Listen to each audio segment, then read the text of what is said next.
నమస్తే. Welcome to Lakshmi film book. Global star Ram Charan ప్రస్తుతం పెద్ది సినిమాలో నటిస్తున్నారు. ఈ మూవీ ఏప్రిల్లో ప్రేక్షకుల ముందుకు రాబోతుంది. ప్రస్తుతం ఈ సినిమా ప్రమోషన్లో రామ్ చరణ్ బిజీగా ఉన్నారు. అయితే ఈ మూవీ తర్వాత రామ్ చరణ్ ఏ డైరెక్టర్తో సినిమా చేస్తాడన్నది టాలీవుడ్ ఇండస్ట్రీలో హాట్ టాపిక్ గా మారింది. గత కొద్ది రోజులుగా సుకుమార్ సినిమా చేసేందుకు సిద్ధంగా ఉన్నట్లు వార్తలు వినిపిస్తున్నాయి. రంగస్థలం తర్వాత ఈ క్రేజీ కాంబినేషన్ మళ్లీ తెరపైకి రావడంతో అభిమానుల్లో భారీ అంచనాలు నెలకొన్నాయి. ప్రస్తుతం రామ్ చరణ్ నటిస్తున్న పెద్ది సినిమా రిలీజ్ అయిన తర్వాతే RC-17 షూటింగ్ ప్రారంభం కానుంది.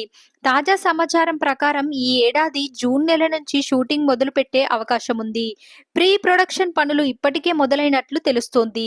2 భాగాలుగా తెరకెక్కనున్న ఈ ప్రాజెక్ట్ లాంగ్ షెడ్యూల్ ప్లానింగ్ జరుగుతుందని టాక్. ఇలాంటి మరిన్ని మూవీ అప్డేట్స్ కోసం మన ఛానల్ని సబ్స్క్రైబ్ చేయడం మర్చిపోకండి.